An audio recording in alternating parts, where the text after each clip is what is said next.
All right, here we are. We finally made it. Part 7. And in case some of you guys were wondering that perhaps maybe because this is the final video in this series, that it was going to kind of taper off, it was going to be a little bit lighter than some of the other ones, wrong. This video ain't no slouch. It's probably going to do a lot of challenging. So let's dive in.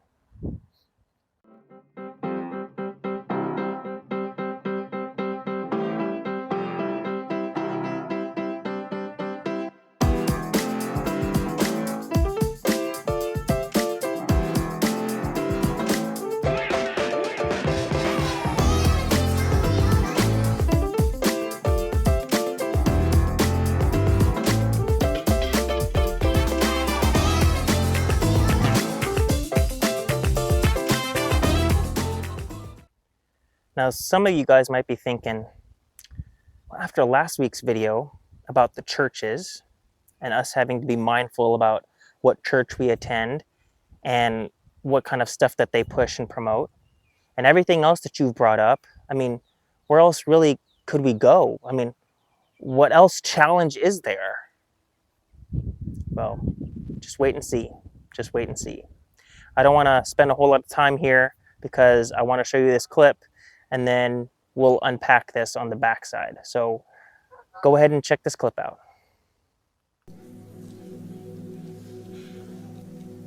I am fed up.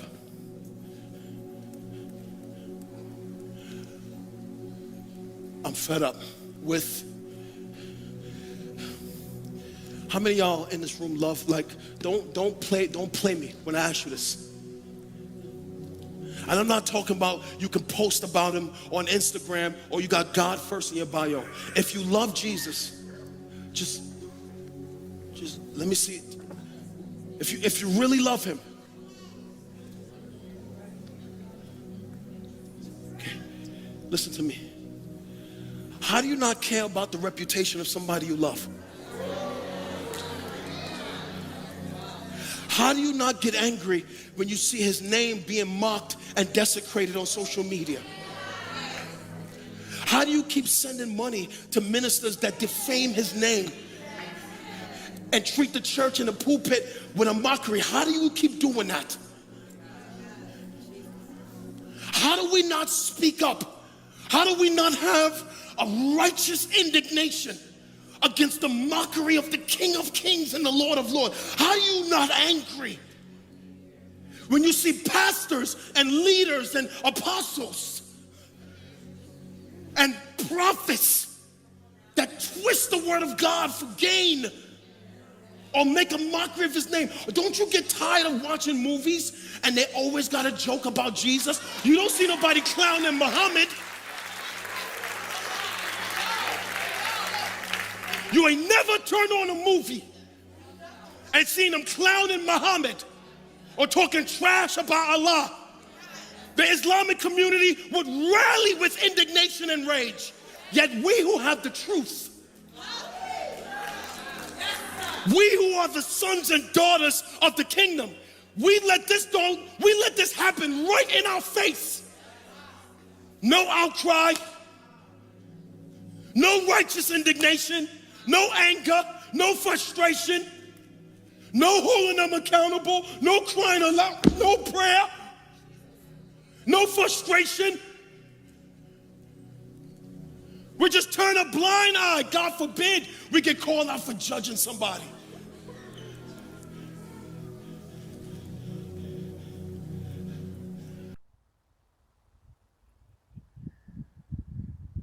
Oh boy. That's a doozy. That's a doozy. Because I think too many professed Christians do this. We stay silent while God's name is made a mockery of. As Pastor Mitchell said in that clip, how do we not care when the reputation of somebody that we love is being muddied and messed up? How do we not care? If we truly say that we love God, and if we truly do love God, then when his name is getting desecrated, whether it's in movies that are making a mockery of the Christian faith or God in general, like just a side punch, just like a quick joke, the brunt of a joke, or the, you know, whatever. Or in music, as artists, how do we not say something? How do we not really like band together and stand up and say something? We can't stay silent. When somebody that we love, if we truly do love them, if their reputation is being messied and muddied up, we have to say something. Like Pastor Mitchell said in that clip, you don't see the Muslims, like, you don't see them desecrating that religion. No, because there'd be an outrage. They wouldn't stand for it. So why do we? We have we know the true God. We know the God who saves, the creator of the universe. And yet we don't say something? It's like a little kid that knows that they can get away with anything because you don't enforce any boundaries or any rules. You say don't do that, and there's no consequence. So they just get away with whatever they want. We've never put boundaries in place so that people know that they better not speak bad about God or the Christian faith. And so they do. They do. And they continue to do that. I'm reminded of this movie that was put on Netflix that made a mockery of Jesus, depicting him to be gay. How do we not like say stuff and you know, make a stink about it? Because you don't want to be that kind of person. You don't want to draw attention to yourself. So the reputation of the creator of the universe is just being walked all over, and you don't want to ruffle any feathers. So it's about you. We got to do better as Christians. We got to do better. I got to ask, do you guys know what Elohim means?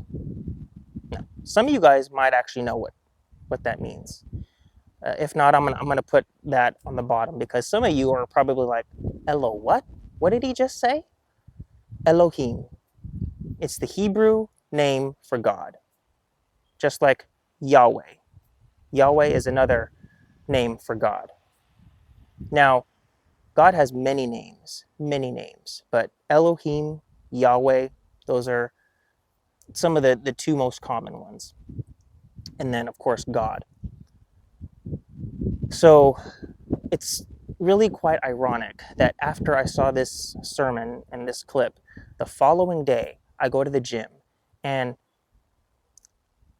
as with a lot of gyms, they have TVs over the equipments, and a couple of the TVs have like the name and the artist of the song that's being played in the gym, so that you kind of know, what the song is. And I'm going to show you a picture. I took a picture of this because I was just shocked that right after I heard this sermon, I see this. And you guys might not be able to see that, so I'm going to put like a zoomed in version, like probably right here. But look at the name of the artist, Elohim.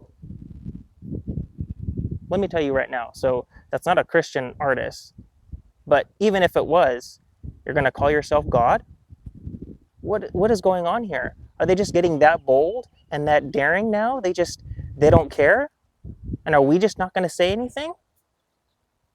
Are we just not going to do anything? Are we not going to make an uproar? I think too many times we think, love, love, love, love, love. It's not our place to judge. Yeah, God is the judge, but it doesn't mean that we cannot say what's already written out in the Bible. We cannot bring people's awareness to it, and we cannot hold them accountable. We can hold them accountable. We're not judging, God's judging. The world is already judged. The wages of sin is death. We're all headed there. The world is already judged. So it's about if we're going to go to the second death or not, if you're going to accept salvation and accept the gift of Jesus Christ, that he died on the cross for you. But that does not mean that we can't correct people. So I'm reminded of this situation that happened a while ago. One of my, at the time, friends on Facebook had posted this like meme, and it was like a picture of Jesus around with like, little kids, but they had replaced the face or the head of Jesus with like a dinosaur or something like that.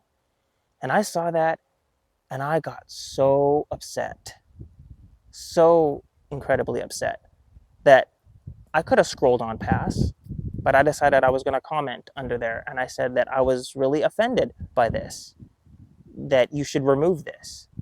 And of course, this person had commented and was like, you could just scroll past, or you can unfollow me and unfriend me. And that's what I ultimately ended up doing. But, and then he ultimately ended up apologizing. But this is kind of what I'm talking about. When we see mockeries being made of Jesus, mockeries being made of God's name, are we just going to sit by and not say anything because you're like, well, this is social media, people can post what they want to post? Or are we going to correct them? Or are we going to flag it as inappropriate? Are we going to stand up and speak out? If we are truly Christians, if we call ourselves Christians, and if we truly love God, we can't stand for this. We can't. So my challenge to all of us is, don't stay silent.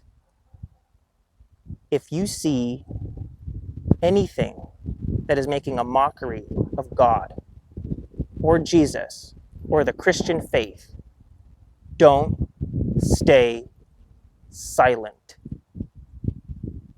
Be that person that causes ripples and waves. Be that person. Let them say what they want to say. Let them say, oh, they're too uptight. They just don't know how to take a joke. Whatever their reasoning is, you can let them, spatter all that stuff until they're blue in the face. You stand up.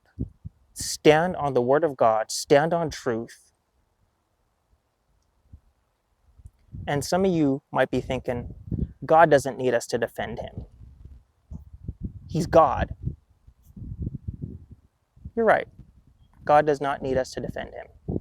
But if we are Christians and we love him, we can't stay silent when there's a mockery being made of somebody that we love. It's plain and simple. Plain and simple. There's not much to it.